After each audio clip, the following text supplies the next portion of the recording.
Kabanata 2351. This is my first time seeing a celebrity bring her family members to a show, ROFL.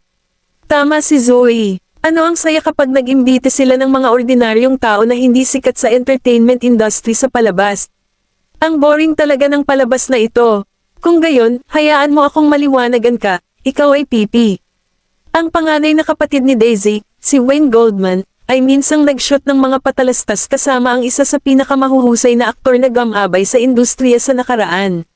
Siya ay isang sikat na child actor noon. Kung gagawin niya ang kanyang debut tulad ng ginawa ni Daisy, hindi ka magkakaroon ng pagkakataong ito na ipakita ang iyong napakalaking ego. Hindi nawala ng gana si Daisy sa halip ay nagbigay ng ngiti. Maaari mo ring dalhin ang iyong mga kapamilya. Lumamlam ang ekspresyon ni Zoe nang ilabas ni Waylon at Helios ang pagkain, at saka inilagay ni Denzel ang dessert sa mesa. Ang mga ulam ay mukhang ketikam-takam, may mga merienda at panghimagas, at kapag ito ay ipinarais sa tsaa at iba pang inumin, ang mga ito ay lasa ng masarap. Nagulat si Hannah, hindi ba masyadong high class ang afternoon tea na ito? Nagawa mo ba, Mr. Boucher? Ako lang ang sous chef, ipinatong ni Helios ang kanyang kamay sa balikat ni Waylon. Narito si Wayne ang punong chef. Sumagot si Daisy, ang galing ni Wayne sa pagluluto ay nangunguna. Ito ay medyo peke, marunong talaga magluto ang panganay na anak ng mga Goldman. Sa kanyang mahalagang katayuan at lahat ng kanilang mga lingkod sa bahay, kailangan pa ba niyang gumawa ng isang hakbang sa kusina? Bakit parang medyo mali ang plot na ito? Epekto lang ito na gusto ng palabas. Bakit ka maniniwala sa lahat ng pinapakita sa iyo ng isang variety show? Sinundo ni Daisy si Hannah ng merienda, kumagat si Hannah, at agad na nagningning ang mga mata. Banal na Molly, ito ay talagang masarap. Kumuha rin siya ng isang piraso kay Denzel, at magalang na tumango si Denzel. Salamat. Sa huli, kumuha si Daisy ng merienda para kay Zoe, ngunit hindi niya ito pinansin at hiniling kay Denzel na kunin ang merienda. Ang kanyang mga aksyon ay nagdulot ng hindi kasiyahan mula sa mga tagahanga ni Daisy, na galit na umatake sa kanya dahil sa pagiging maliit sa seksyon ng komento. Sa lahat ng komentong bamaha sa comment section, nakaramdam ng sama ng loob ang fans ni Zoe sa kanilang idolo at pinagalitan ang mga fans ni Daisy. Wala pang isang araw mula nang magsimula ang broadcast, at nasusunog na ang seksyon ng komento. Umupo si Waylon sa tabi ni Cameron at naglagay ng merienda sa kanyang plato. Nang makita ito, lumapit si Cameron sa kanya at hininaan ang boses. Mas mabuting bantayan mo ang iyong mga kilos. Nasa live TV kami. Tumawa si Waylon, binalatan ang balat ng isang orange na segment, at inihatid ito sa kanyang bibig. Buksan mo. Tiningnan ng mabuti ni Cameron ang lahat ng naruroon at nagmamadaling kumain ng orange nang makitang walang nakatingin sa kanyang direksyon. Nang matapos ang afternoon tea, oras na para maghanda ng hapunan. Ang mga sangkap na kailangan para sa hapunan ay kailangang bilhin ng mga panauhin sa isang palengke sa malapit, at isang grupo ng 3 ang inayos na lumabas para kumuha ng mga sangkap. Marahil dahil nag-uudyok ng labis na opinyon ng publiko sina Daisy at Zoe, maaari lamang ayusin ng direktor na sabay na lumabas sina Waylon, Cameron, at Denzel upang bumili ng mga sangkap.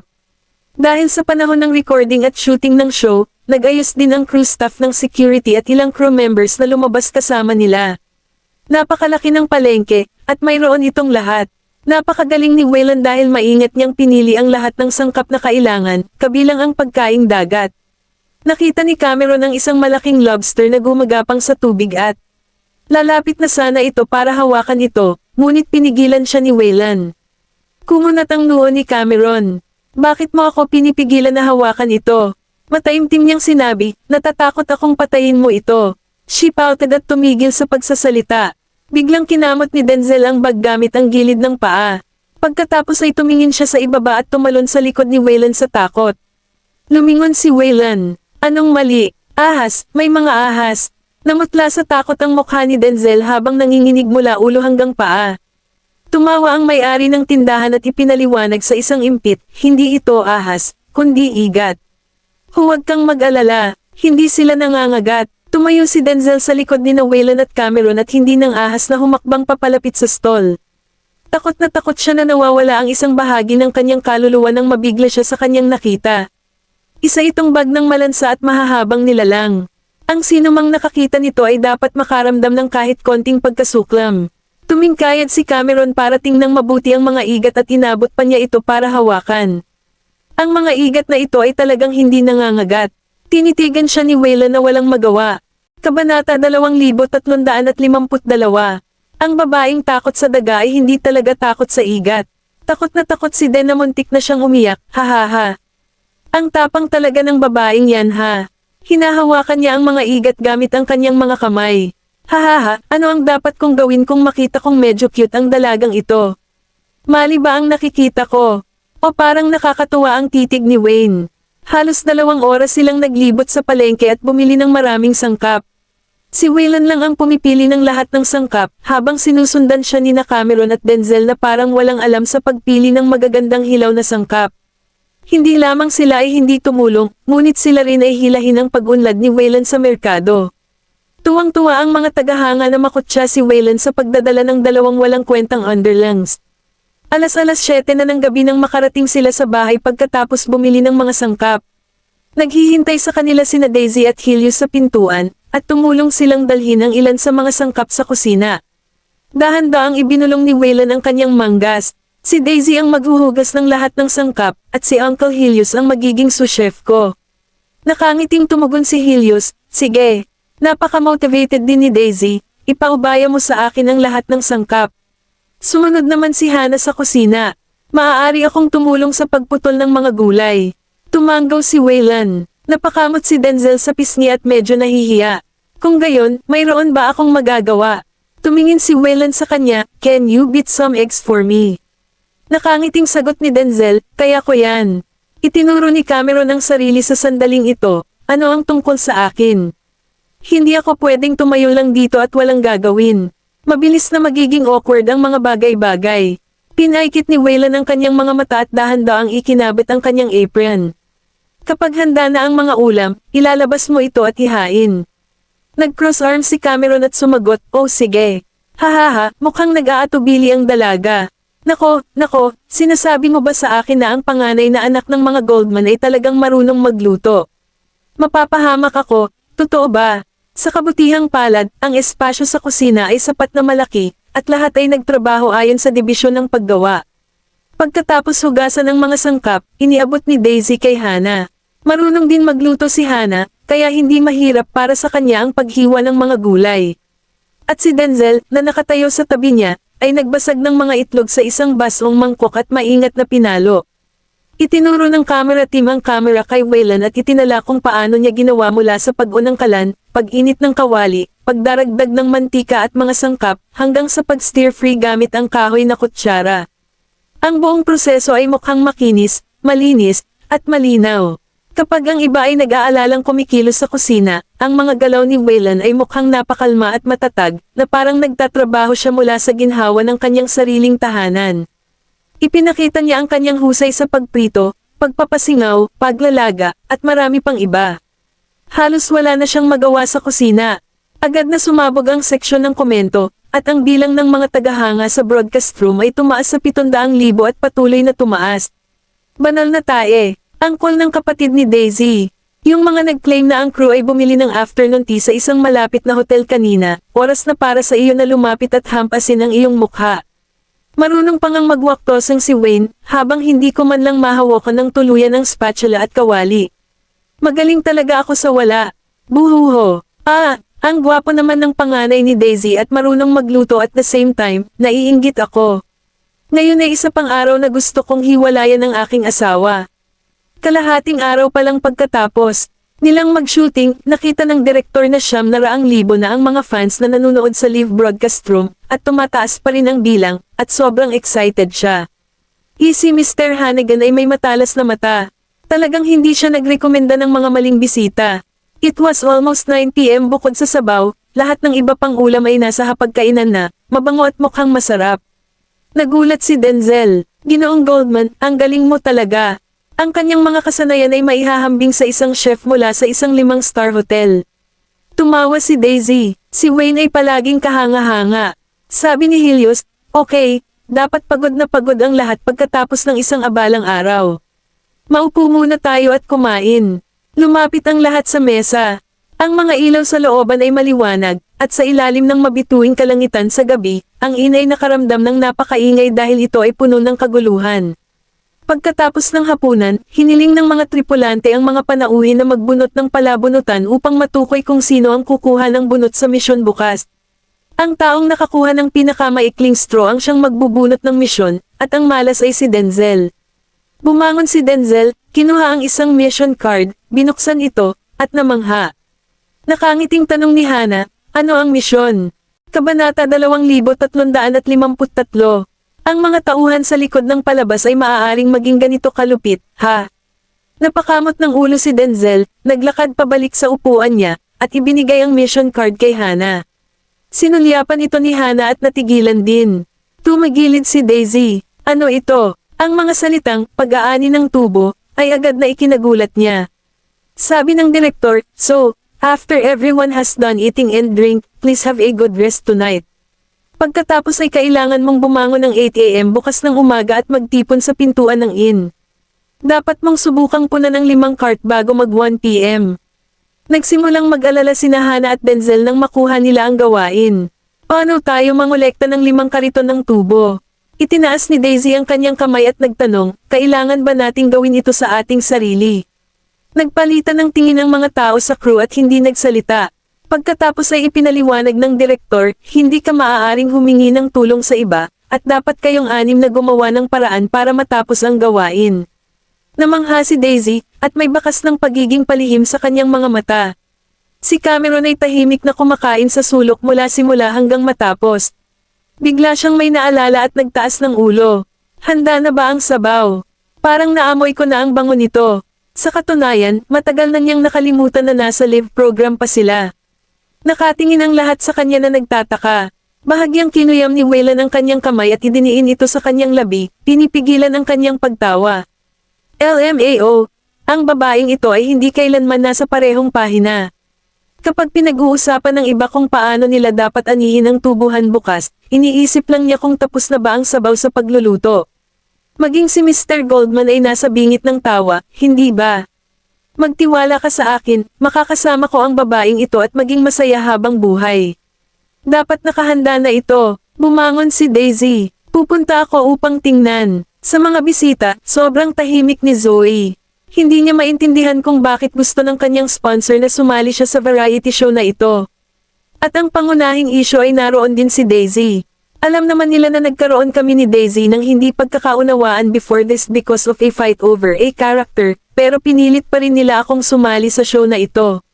Nakakadiri ito. Hanggat ang ibang mga bisita ay kumikilos ng magkakasama, hindi ako magkakasya at makipaglaro. Sa ganitong paraan, iisipin ng aking mga tagahanga na inihihiwalay ako ni Daisy kasama ng iba pang mga bisita. Handa na ang sopas. Lumabas si Daisy na may dalang palayok. Mabilis na binigyan siya ni Hana ng puwang. Mag-ingat ka. Kinalikot ni Cameron ang kanyang mga pilak, at ang kanyang tinidor ay aksidenteng natanggal sa kanyang kamay at nahulog sa sahig. Nang yumuko siya para kunin ito, napansin niya ang palihim na kilos ng isang tao.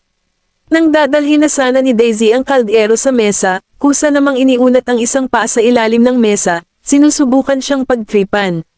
Kinuha ni Cameron ang isang maliit na bato mula sa lupa at iniflake ito patungo sa binti ng tao. Biglang sumakit ang guya ni Zoe, at napasigaw siya nang bigla niyang binawi ang kanyang binti at tinakpan ang kanyang guya. Napahinto si Daisy at nalilitong tumingin sa kanya. May mali ba? Napatingin din ang iba kay Zoe.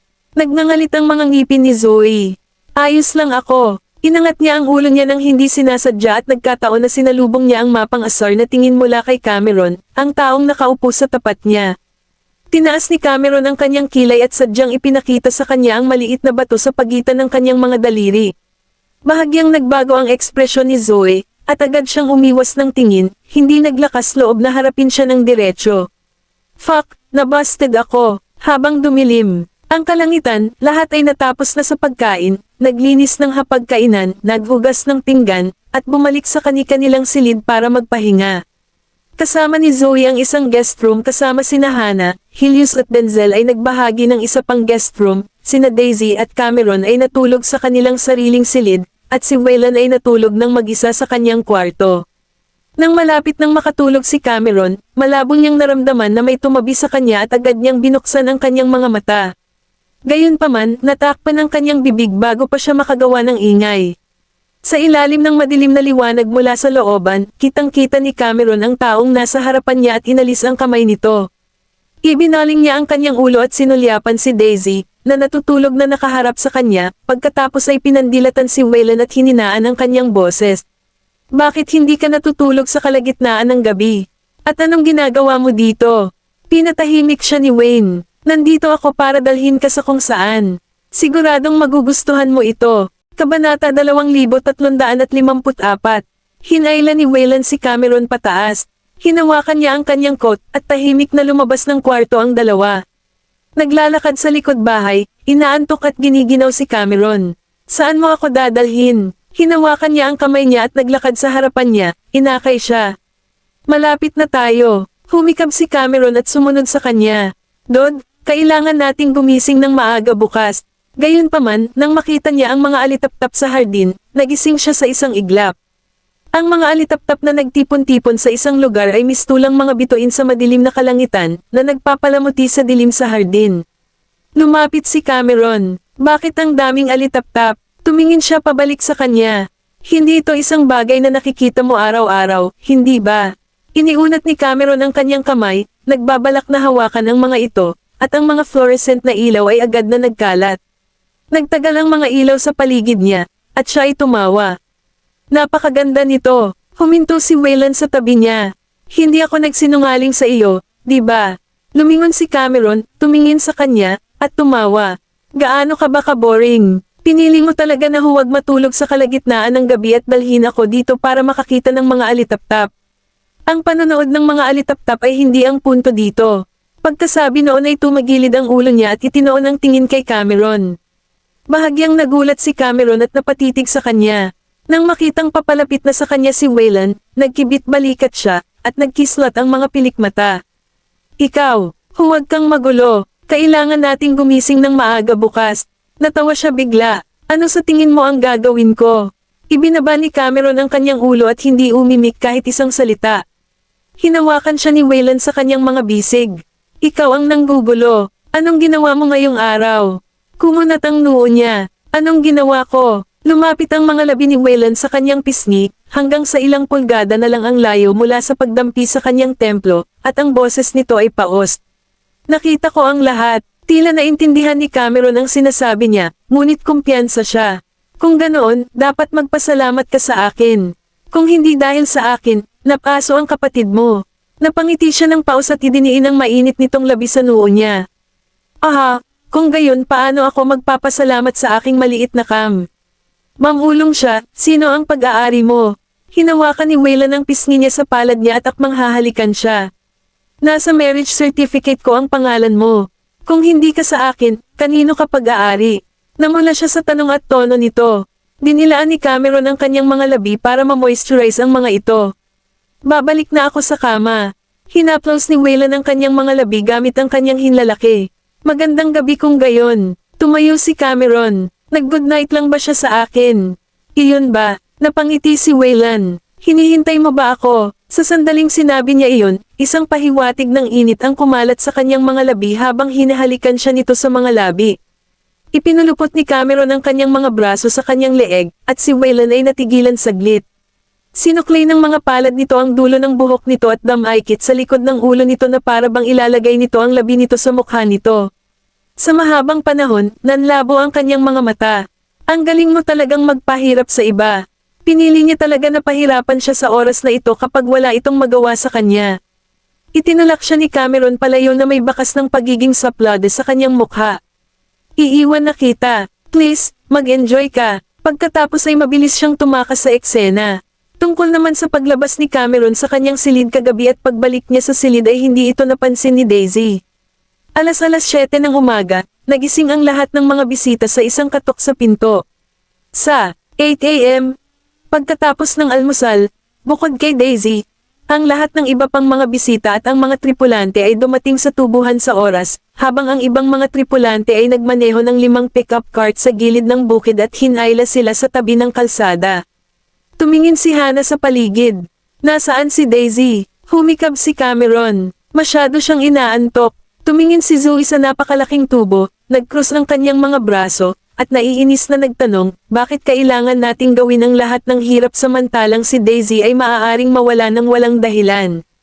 Ito ba ay isang espesyal na pribilehiyo na ipinangako ng crew kay Daisy? Nang marinig ng lahat ang haka-haka ni Zoe, naging komplikado ang kanilang mga ekspresyon. Pagkatapos ng lahat, ito ay isang live na broadcast. Saan siya nag-ipon ng lakas ng loob na pukawin ang kawalang kasiyahan ng publiko at masamang bibig na pangalan ni Daisy. Kabanata 2355. Higit pa rito, naroon din ang kapatid ni Daisy at si Helios. Itinuring ng madla na hindi katanggap-tanggap ang pag-uugali ni Zoe, at karamihan sa kanila ay nagsimulang magkomento sa seksyon ng komento. Ginagawa talaga ni Zoe the Clown ang lahat para makakuha ng kasikatan, ha? Kumunat ang noo ng direktor. Noong una ay binalak niyang suspindihin ang pag-record, ngunit sa hindi inaasahang pagkakataon, ang broadcast room ay biglang nakakuha ng hindi mabilang na view. Ganito ba kamahal ang mga netizen sa drama ni Zoe? Kalmadong isinuot ni Hana ang kanyang guwantes, tumalikod, at nakangiting sinabi sa mga tao sa tabi niya, baka pinatay ni Daisy ang ama ng isang tao sa kanyang nakaraang buhay. Ang awkward noon. Awkward nang umiti si Denzel. Lahat ng naruroon ay senior niya sa industriya, kaya wala siyang lakas ng loob na magsalita. Si Helios at Waylon ay may mahusay na kontrol sa kanilang init ng ulo, kaya hindi nila pinalabas ang kanilang mga emosyon. Halatang wala silang planong tumugon sa alinman sa mga komento ni Zoe at magtutuon lamang ng pansin sa gawaing gagawin. Ang mga manunood ay kinukutya si Zoe sa sandaling iyon. Pagkaraan ng ilang sandali, dumating si Daisy na nagmamadali at dinala ang lahat sa pinangyarihan ng kape, kasama ang lahat ng mga tauhan ng programa. Ang eksenang ito ay pinuri ng maraming netizens, sobrang nakakataba ng pusong makita. Natural, nagsimulang magreklamo ang mga tagahanga ni Zoe sa mga ginawa ni Daisy para protektahan ang kanilang idolo. Hindi ba isang anyo ng panunuhol ang ginagawa niya? Obvious naman na ayaw magtrabaho ni Miss Vanderbilt. Nakamali si Zoe. Siya ay nagsasabi ng totoo, ngunit ang nakuha niya lamang ay ang mga reklamo na nanggaling sa mga walang utak na tagahanga ni Daisy. Nararamdaman kita, Zoe. Nagdala si Denzel ng isang tasa ng kape kay Zoe dahil sa kabaitan, ngunit hindi ito tinanggap ni Zoe at malakas na napabulalas, nandito tayo para magtrabaho, hindi para maglakbay, 10 AM na. Kailan mapupuno ng tubo ang 5 kariton? Napatingin si Daisy kay Zoe at nagtaka. 5 kariton lang ng tubuhan. Hindi na ito maaaring maging mas simple. Hindi ito aabot ng higit sa 2 oras. Sa oras na ito, nawala ang pagiging cool, pagtatanong at pangungutya ng lahat ng netizens kay Daisy. Si Prinsesa Vanderbilt ay dapat na hindi kailanman nag-ani ng tubo. Ang target na itinakda niya para sa grupo ay katawa-tawa. 5 kariton ng tubuhan. Kung mapupuno ng 7 sa kanila nang wala pang 2 oras, kakainin ko ang keyboard ko. Tulad ng inaasahan kay Prinsesa Vanderbilt. Ang tanging ginagawa niya ay nagsasalita ng hindi nag-iisip. Tumawa ng malakas si Zoe nang makitang si Daisy ang nagtakda ng hindi makatutuhanang target para sa 7 grupo. Anong biro, Daisy Vanderbilt? Sa palagay mo ba matatapos natin ang pag-aani ng lahat ng tubo sa loob ng 2 oras? 7 lang ang tao dito. Sino pa sa tingin mo ang tutulong sa atin sa gawain? Napangiti si Daisy. Hindi namin kailangan ng tulong mula sa sinuman. Pagkasabi niyon ay tumalikod siya at sinulyapan ng direktor.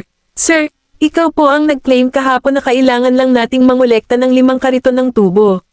Kung paano namin pinaplano na tuparin ang gawain, hindi mo lilimitahan ang aming pamamaraan at pagkamalikhain, di ba? Nabawi ng direktor ang kanyang katinoan at sumagot, oo, ikaw na ang baalang gumawa ng paraan. Nag-cross arms si Zoe. Sino sa mundo ang makakaisip ng paraan para punan ang 5 kariton ng tubo sa loob ng 2 oras? Daisy Vanderbilt, ikaw lang ang walang muwang dito. Nagtaas ng kilay si Daisy. Okay, papatunayan ko sa iyo ngayon. Kumaway siya at sinenyasan ang mga taga-nayo na ihatid ang 5 pickup cart papunta sa field. Nang hindi alam ng lahat kung ano ang nangyayari, lumapit si Daisy sa isang automatikong harvester, kinuha ang panel ng operasyon nito, at sinimulan itong kontrolin. Pagkatapos ng sunod-sunod na pagpindot sa botones, nag-apoy ang makina ng harvester, at dahan-dahan itong gumalaw patungo sa tubo. Nagkukumpulan ang lahat, sumigaw sina Cameron at Hana, holy moly! Isa itong unmanned harvester. Kahanga-hanga ito. Lumingon si Helios kay Waylan. Kailan natutunan ni Daisy kung paano kontrolin ang isang bagay na ganoon? Tumawa si Waylan. Huwag mo akong tanungin. Hindi ko nga alam yun eh. Ginamit ni Daisy ang operation panel para kontrolin ang harvester. Itinulak nito na iangat ang nakatagilid na tubo sa isang patayong posisyon, gupitin, tinipon, at inilagay sa conveyor belt na matatagpuan sa likod ng harvester. Ang conveying device ay aalisin ang mga dahon sa ibabaw ng tubo, na lubhang praktikal. Ang isang malaking ektaryang halaga ng tubo ay maayos na naani at natipon sa loob ng ilang minuto, na mas mahusay kaysa sa isang grupo ng mga tao na humila at nagpuputol ng mga halaman sa pamamagitan ng kamay. Pinahusay din nito ang kahusayan ng proseso. Para naman kay Daisy, hindi na niya kinailangan pa sa bukid ng tubuhan. Ang kailangan lang niyang gawin ay tumayo sa gilid ng kalsada, at lahat ng iba ay maaaring makamit ng malayuan sa pamamagitan ng panel ng operasyon. Kabanata 2356. Maging ang direktor at ang buong crew ay nagulat. Biglang inabot ng isa sa mga crew ang isang tablet sa kanya. Kailangan mong makita ito. Mayroong higit sa 1 milyong mga manunood sa live na broadcast, at ito ay umaakyat pa rin. Ito ay napaka-popular. Ang mga manunood ay patuloy na nagustuhan ng video at pinalakpakan ang pagpapabuti at paggamit ng teknolohiya sa agrikultura. Makalipas ang kalahating oras, inani na lahat ang mga tubo. Ang paggamit ng paggawa ng tao sa pag-aani ay mas kaunti, mahusay at labor-intensive. Ito ay malinaw na ang teknolohiya ay magagawang upang matupad ang pangangailangan upang palitan iyon. Pagkatapos ng ani, nagpalakpakan ang mga tao sa nayon at pinuri si Daisy. Siya ay isang mabilis na matuto. Yumuko si Daisy sa kanila ng mapagkumbaba. Lahat ito ay galing sa iyong pagsusumikap. Salamat sa pagbibigay sa amin ng pagkakataong makita kung gaano kahusay ang pagsulong ng makinarya sa agrikultura. Marami pa tayong dapat matutunan. Lumapit si Cameron kay Waylan at mamulong, hindi ka panipaniwala ang kapatid mo. Pinataas ni Daisy ang produktibidad ng agrikultura sa tulong ng teknolohiya at nagawang isulong ang parehong teknolohiya at industriya ng agrikultura sa panahon ng live na broadcast. Talagang nakatulong ito na mapabuti ang kaalaman ng lahat tungkol sa kanila. Tumingin si Waylan sa kanya at ngumiti. Siya ay palaging matalino. Pumayag naman si Cameron. Kahit sino ay magugustuhan ng isang masipag na kapatid na babae. Lumapit si Waylan sa kanya. Kapatid mo rin siya. Siko ni Cameron sa kanya. Wala siyang naramdaman kundi isang malawak na ngiti. Lahat ay nag-e-enjoy sa masayang kalagayan, ngunit isang malungkot na boses ang nagsalita. Siya ay lumabag sa mga patakaran. Napatingin ang lahat kay Zoe. Napakamot ng tenga si Hannah at sinabing, bakit nasaan siya? Tinuro ni Zoe si Daisy. Gumamit ka ng makina, kaya hindi mabibilang na nakakaranas ng mahirap na paggawa. Naghahanap ka lang ng dahilan para sa katamarin mo. Ilang magsasaka ang nawalan ng trabaho kung lahat sila ay umaasa sa makinarya na tulad mo. Magkano ang halaga ng makina? May magsasaka ba na kayang bayaran ito? Tahimik ang lugar, hindi dahil may sense siya kundi dahil natahimik sila. Maging ang mga tauhan ay halos mapahagalpak sa tawa. Sino ang walang muwang? Tumingin sa kanya si Daisy at binasag ang katahimikan pagkatapos ng maikling paghinto. Zoe, minamaliit mo ba ang teknolohiya? Nauutol niyang sabi. Hindi ako nakatingin sa ibaba. Ang tubo ay matatagpuan sa tropical o mainit na mga rehiyon at ang hilaw na material para sa sucrose. Ang ethanol ay maaari ding kunin bilang kapalit ng enerhiya. Dati, ang pag-aani ng tubo ay ginagawa sa pamamagitan ng paggawa at gumamit ng primitive chopping method. Ang kargamento at proseso ay kumonsumo ng malaking halaga ng paggawa. Lalo na sa mabilis na pag-unlad ng ekonomiya sa mga nakaraang taon, ang mga gastos sa paggawa ay patuloy na tumaas. Pagkatapos ay ngumiti siya at nagtanong, alam mo ba na naging sanhi ito ng patuloy na pagbaba ng kita para sa industriya? Bumaba ang mukha ni Zoe, at hindi siya nakasagot. Hindi mo binigyang pansin ang pag-unlad ng agrikultura, kaya iniisip mo na ang lahat ay nangangailangan ng paggawa, ngunit iyon ay bago pa mag-mature ang ekonomiya at teknolohiya. Ang pag-unlad ng agrikultura ay hindi na tulad ng dati, lalo na tungkol sa teknolohiya. Ang teknolohiya ay gumaganap ng isang pangunahing papel sa pagtataguyod ng agrikultura, epektibong pagpapabuti ng kahusayan sa paggawa at paggamit ng mapagkukunan habang binabawasan ang mga gastos sa produksyon. Kung ang teknolohiya ay umuunlad, bakit ang iyong utak ay lumalala? Si Zoe ay tinawag ng masama kaya itinapon niya ang kanyang guwantes at tumakbong umiiyak. Agad namang, Nagpadala ang direktor para sundan siya. Kabanata 2357. Gayunpaman, hindi nila mapigilan ang live na broadcast. Nang bumalik sila sa lumang mansyon, sina Hannah at Cameron ay nag-uusap. Naging malapit na sila nang tanungin siya ni Cameron, ano ang nangyayari sa pagitan ni Zoe at Daisy. Pinilit ni Hannah ang kanyang dila at sumagot, ano pa ba? Pareho silang naglalaban para sa role, pero hindi niya nakuha dahil mas gusto ng direktor si Daisy. Ang paghabol sa parehong karakter ay karaniwan sa industriya. Maraming mga artista ang nagkaroon ng awayan dahil dito, ngunit hindi nila ito ginagawa ng malinaw tulad ni Zoe. Gagawin lang nila ito sa ibabang bahagi. Hinawakan ni Cameron ang kanyang baba. Napakaalat niya, isang role lang. Ang pakikipaglaban para sa isang papel sa industriya ay nangangahulugan na sila ay nakikipaglaban para sa isang trabaho. Kumbaga nagsikap ka para makakuha ng role, at akala ng lahat na mapupunta sa iyo, pero hindi lang ikaw ang napunta dito, pero na-demote ka pa sa isang supporting role. Nais ng bawat isa sa industriya na ang kanilang susunod na tungkulin ay magtulak sa kanila na maging sikat at kumita ng pera. Walang matutuwa kung mawawala ang role. Lumingon si Cameron para makita si Daisy, na nakatayo sa tabi ni Helios. Medyo maswerte siya, kung ganoon. Siya ang prinsesa ng pamilyang Goldman. Ang pamilya ay handang magbigay sa kanya ng anumang mapagkukunan na kailangan niya.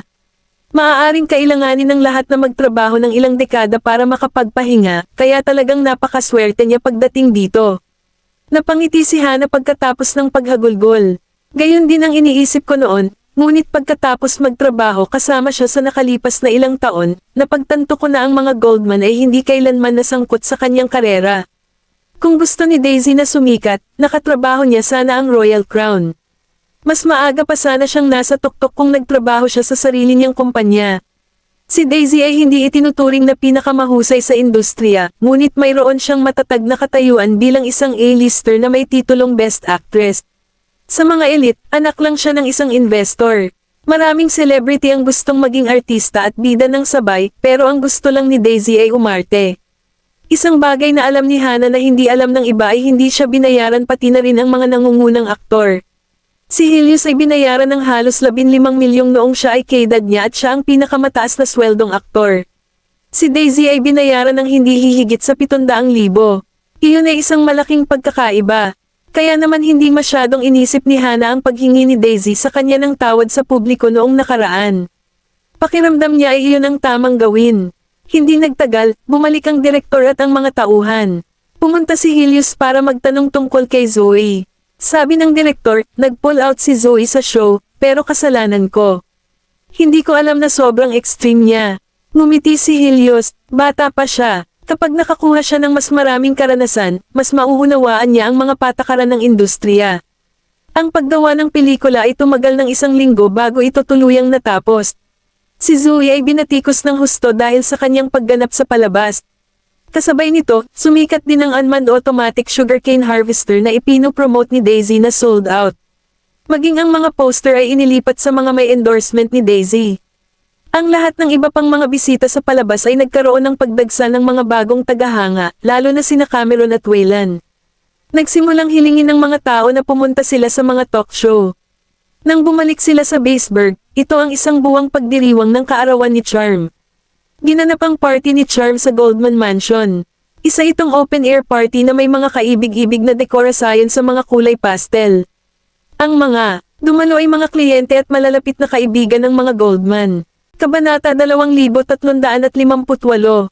Sina Nolan, Maisie, at Nicholas ay bumabati sa mga panauhin. Kinandang ni Titus si Charm habang pinaglalaroan siya ni Yael at Christina. Tignan mo yon, sinimulan ng pangalawang anak na lalaki ang pagsasanay sa sanggol. Bumaba ng hagdan si Thomas Clifford kasama sina Jackie at Violet. Ngumisi si Titus, dahil apo ko siya. Napabuntong hininga si Thomas, ang bilis ng panahon. Nagulat talaga ako na nandito ka pa rin. Sinaman siya ng tingin ni Titus. Isinusumpa mo ba ako, matandang umutot ka? Sanay na si Thomas sa awayan. Kahit si Hernandez anden pa rin. Hindi mo pa yata turn. Lumapit sina Maisie at Nolan. Jackie, Violet. Ngumiti si Violet at naglakad papunta kay Maisie. Kanina pa, nagsimulang humabol sina Maisie at Violet habang nakatayo sina Nolan at Jackie sa kinaroroonan nila. Wala dito ang anak mo. Humalaklak si Jackie. Hindi ka ba nag-aalala na baka masira niya ang party mo? Napakabastos ng bunsong si Clifford dahil inispoil siya ni Thomas. Noong ang mga batang kaedad niya ay pinoprotektahan pa at naglalaro ng mga laruan, nasa puno na siya at sumusundot sa mga pantal ng pukyutan. Minsan na siyang dinala ni Jackie sa party ng isang kaklase, at pinaiyak ng batang iyon ang birthday boy dahil sa isang cake. Ang regalong dala niya ay isang trick box. Halos hindi na siya dinala ni Jackie sa mga party pagkatapos noon para maiwasan ang kahihiyan. Dahan-daang humigop si Nolan sa kanyang alak habang nakatingin kay Titus. Maaari mong subukang hayaan ang aking lolo na alagaan ang iyong anak. Napangisi si Jackie. Kalimutan mo na, natatakot ako na baka mawala ang anak ko.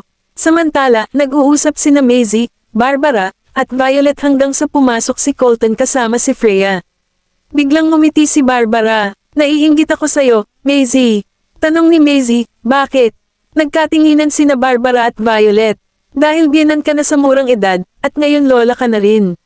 Sa tingin ko, magiging biyenan lang tayo sa edad na 50 o 60 at mga lola kapag 70 na tayo. Napangiti si Maisie. I guess it's because I met Nolan too soon.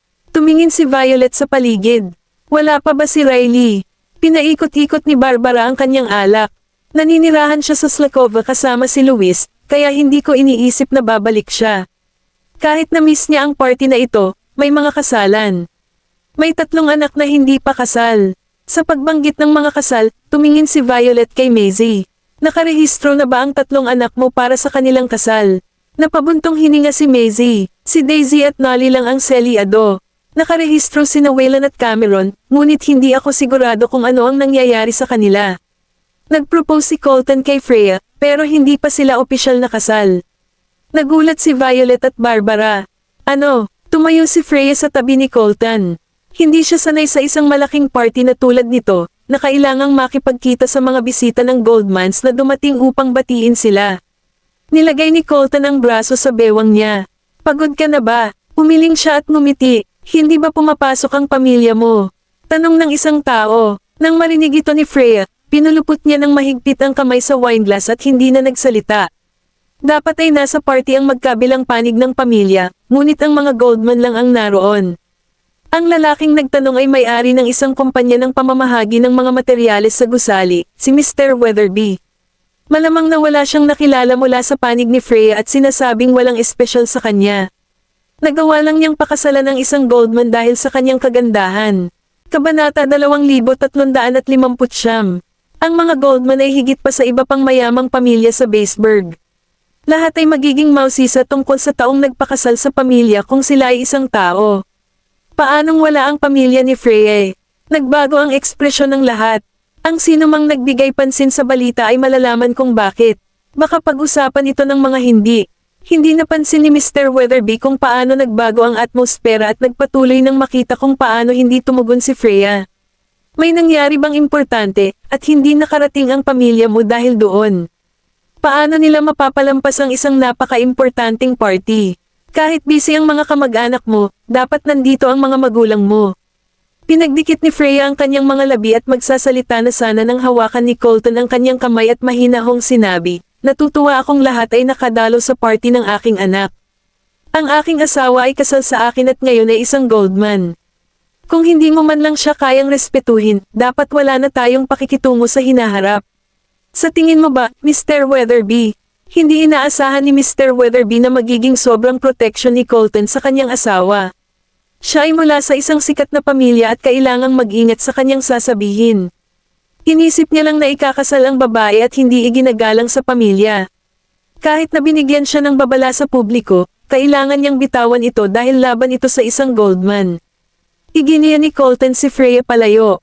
Lumingon sa kanya si Freya. Uminit ang puso niya nang maalala kung paano siya pinrotektahan nito. Salamat, hindi na kailangan. Hindi ko lang gusto ang ugali nila. Lagi nilang hahanapin ang taong inaakala nilang mahina at aapakan sila. Mababa ang tingin niya sa mga tao. Hiniling ni Nicholas kay Colton na pumunta, kaya sinabi niya kay Freya, maghintay ka rito. Babalik ako. Tumanggo siya at tumayong mag-isa sa gitna ng madla habang lumalayo siya. Habang pinag-iisipan ito ni Mr. Weatherby, lalo siyang nagalit, kaya naparami siya ng isang baso. Nang makita niyang nakatayong mag-isa si Freya at wala si Colton, kinailangan niyang harapin ito. Siya ay isang babaeng nanganak bago pa man ikasal. Hindi siya maniniwala na ang mga Goldman, bukod kay Colton, ay igagalang ang isang babaeng walang background. Tumingin si Freya sa kanyang relo at naisip na malapit na si Daisy at ang iba pa. Mrs. Goldman. Lumingon si Freya, at si Mr. Weatherby na naman. Ayaw niyang gawing malaking issue dahil importanteng okasyon iyon kaya magalang siyang tumango. Oo, Mr. Weatherby, napangiti siya. Dapat hindi ko na lang sinabi yon. Sana mapatawad mo ako. Naisip ni Freya na humihingi siya ng tawad, kaya sinabi niya, huwag kang mag-alala, hindi ko ito isinasa puso. Mabuti kung ganoon. Pero mukha ka talagang bata, around 23 or 24. Tiningnan siya ni Mr. Weatherby mula ulo hanggang paa na may masamang intensyon. Ganyan mo na panatili ang iyong figure pagkatapos manganak. Na-offend si Freya, kaya pinaikit niya ang kanyang mga mata. Aalis ako kung walang importante, Mr. Weatherby. Aalis na sana siya nang tumayo ito sa harapan niya. Nasaan ang apoy? Nandito ako para humingi ng tawad. Pagkatapos noon, nagsalin siya ng isang baso ng alak kay Freya. Nagpapakita ako ng respeto, kaya dapat magpakita ka rin. Samahan mo akong uminom. Inisip ni Freya na inumin lang iyon, kaya tumanggaw ito at kinuha ang baso sa kanya. Kabanata 2360. Walang inaasahan na biglang hahawakan ni Mr. Weatherby ang kamay ni Freya at hinimas ito. Masyadong malakas na binawi ni Freya ang kanyang kamay, bumagsak ang salamin sa lupa, at ang ingay ay nakakuha ng atensyon ng lahat. Kinuha ni Mr. Weatherby ang kanyang pagkakataon at nagsimulang magpanggap na siya ang problema. Mrs. Goldman, humingi ako ng tawad, kaya kahit na ayaw mo akong patawarin, hindi mo kailangang kumilos ng ganito. Naikuyom ni Freya ang kanyang panga. Hindi ka humihingi ng tawad, ikaw ay. Tingnan mo itong babaeng ito. Hindi pa nga siya kasal sa pamilya, pero nagtatampo na siya. Humingi ako ng tawad sa kanya, ngunit itinulak niya ang baso. Hindi niya binigyan ng pagkakataon si Freya na magsalita at patuloy na nagdagdag ng panggatong sa apoy. Itutulak niya si Freya sa isang sulok. Itinaas ni Freya ang kanyang kamao. Ayaw niyang magsimula ng kahit ano sa party ng kanyang anak pero bakit siya pinipilit nito?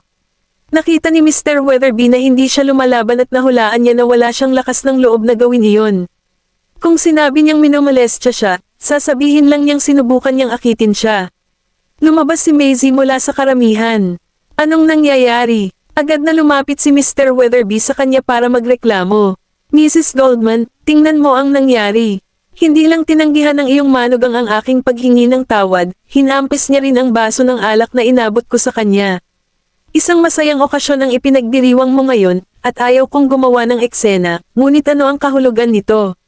Napansin ni Nolan na may nangyayari, kaya naglakad siya at narinig ni Mr. Weatherby na itinuro kung ano ang mali ni Freya kay Maisie.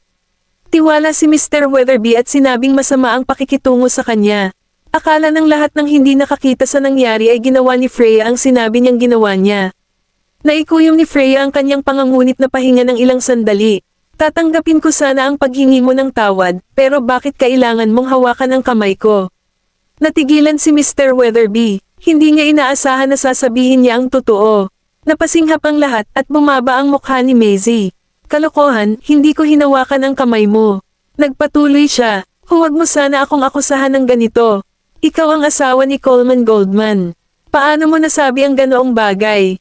I think it's more like you who were trying to seduce me. Ang pagsasabi niyan sa isang party na ginanap ng Goldmans ay nangangahulugan na hinahamon niya sila. Magiging masama ang loob ng sinumang pamilya kapag nangyari ito sa kanila. Akala ni Mr. Weatherby alam niya kung ano ang magiging reaksyon nila. Gaano man kabait ang manugang, sisimulan lang siyang iwasan ng lahat ng miyembro ng pamilya kung magdulot siya ng eksena. Tumingin sa kanya si Freya at mas kalmado na siya kaysa kanina. Ngumisi siya. Ako, nanliligaw sa'yo. Matanda ka na para maging ama ko. Bakit ako susuko sa gwapong kasama ko para akitin ang matandang umutot na tulad mo? Wala ka lang kumpara sa asawa ko. Sa tingin mo ba ay magagawa mo ang iyong paraan dahil lang wala ang pamilya ko para tulungan ako? Namutla si Mr. Weatherby. Hindi niya inaasahan na magiging ganoon kalakas ang karakter nito. Pagkatapos ng kanyang sinabi, lahat ay maaaring sabihin kung sino ang nagsisinungaling nang hindi na kailangang mag-isip ng 2 beses. Magsasalita sana si Maisie, ngunit pinigilan siya ni Nolan. Nakatayo na si Colton sa likod ni Mr. Weatherby, at narinig na niya ang lahat. Nanlamig ang mga mata niya,